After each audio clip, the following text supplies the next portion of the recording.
Hey everyone, it's Dan from Chess Wonders here. I hope everything is going well. It's been a week or two, I think, since I've posted. I've just been kind of busy, and in addition to that, I'm having to kind of scale back my purchasing efforts a little bit because I've been spending more than I should have, and B, I am also really concerned about the stock market and the impact it's going to have on everybody. So, but I have two cool things to share with you. It's not an unboxing yet, or not an unboxing period, just because I already opened them. But I couldn't resist. But one of these I got a few weeks ago. The other one I just got yesterday. So, and they're both similar, or I guess the same in some respects. So let me bring this down here so you can see it. So this here is called a Posingis chess clock. They were made in Germany. Here you can see the bottom of it. There's actually some writing there, but I can't make it out. It's really, kind of faded. As you can tell, it's not in miraculous condition. In fact, the glass over here has a little bit of crack to it, which I didn't notice when I bought it, but it's hard to tell from the picture. And, it's got some scuff marks here. Turning to the back of it, you can see a little bit of rust on the back, but I've seen a lot worse before. It's got this metal top to it, which is really cool. And what happens is that you just put that down, and it starts ticking, and it works perfectly, no problems. I spent a little under $400 for this one, and you can see, not sure how well you can see it because of the glare of the light, but the one that's ticking, you can kind of see some movement in that little black area. It's a red thing that's moving back and forth. Now, I'm going to tell you, I've got two different stories here to tell you about this. So, the first is about the type of clock that this is. So, from Holger Langer's website, which is an amazing resource, you can go to chess and then -collection.de for it. This is a Posingis Luxus clock, or a Lux Posingis as it's commonly referred to, that was handmade by Paul Posingis. So Paul Posingis was born in June of 1902, and professionally he was a clockmaker. He had lived since the end of the 20s in Wieres, a district of the city of Hamm in Westphalia. There he had received permission to set up and run a small clockmaker shop in a colliery house on the corner of something I can't pronounce. He also apparently during that time in that house ran a restaurant after World War II. In 1927, Posingis, together with two brothers, Alex and Rudolf Fiedler, as well as Otto Fischauer, as well as Fritz and Louise Klassen, founded the chess club Wieres and was elected its first chairman. In its function, he quickly became familiar with the problem of the chess clocks of that time. They were too big, and in times of depression, too expensive and too difficult to get. I hope this audio is on. Sorry about that. I just wanted to make sure the audio was working. Anyways, they were too expensive and too difficult to get because of the Depression.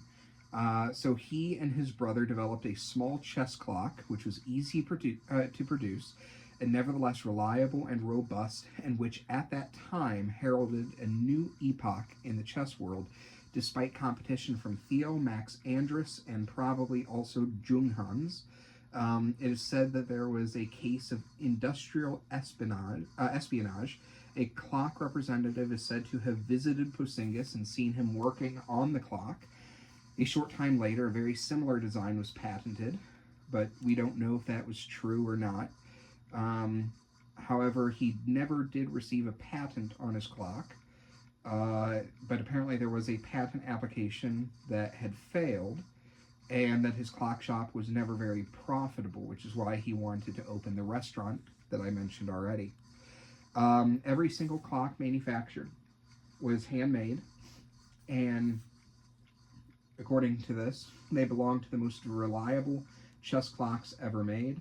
The first one was developed around 1932 or 1933, made entirely of wood with the movements embedded in a solid wooden block and fixed there with edges. Now, this particular one, I'm trying to see exactly when he did the, oh yeah.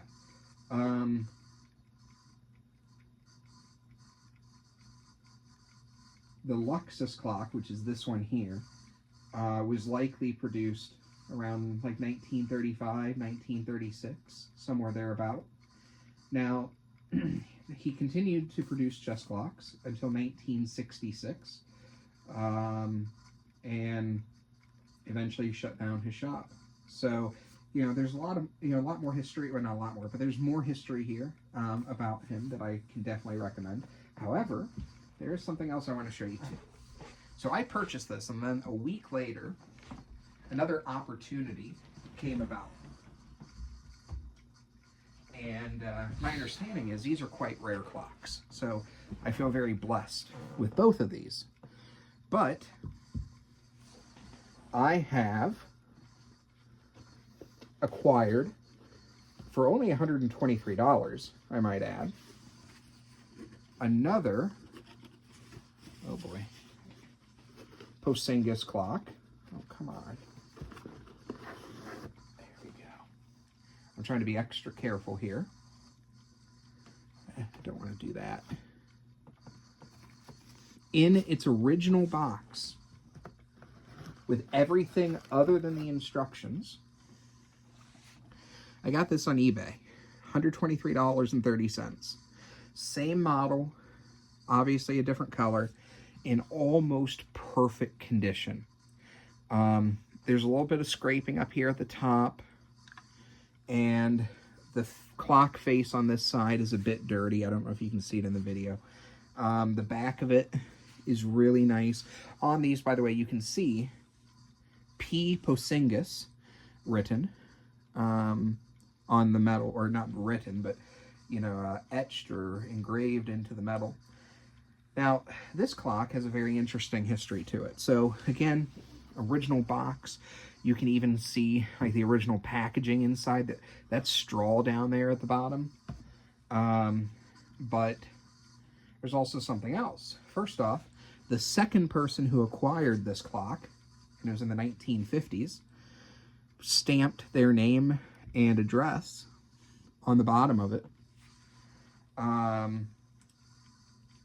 But in addition to that, oops,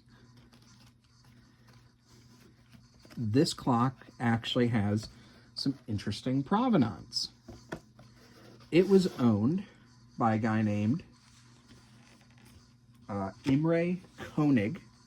It's really hard to tell, but it's got the original stamps here, coming from Germany. So a lot of that stuff is stained or otherwise, you know, kind of scratched out, but you can see it was shipped to California, San Francisco to be precise, and it's got Koenig's name on it.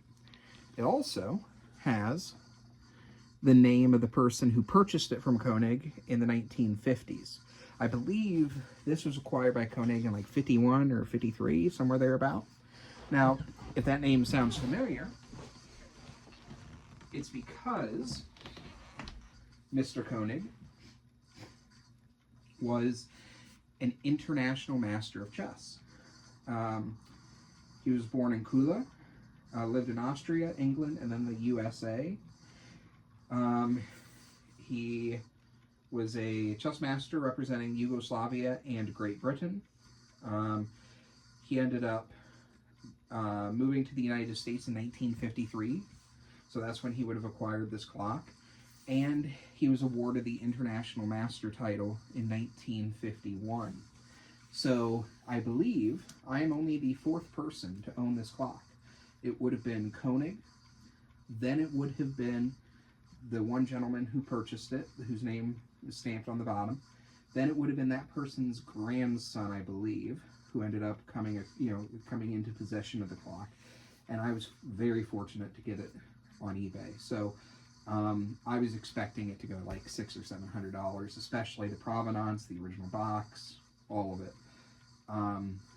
So very cool clock. Super happy to have it. I'm never gonna sell it unless I get like cancer or something like that, and I really need the money. Yeah. So just so you know, Koenig in 1939 tied for 4th and 5th place at Bournemouth, which was a tournament that Max Yu won. He shared 1st place with Philip Stewart Milner Barry and Hampstead that year. In 1946, he took 4th place in a tournament in London.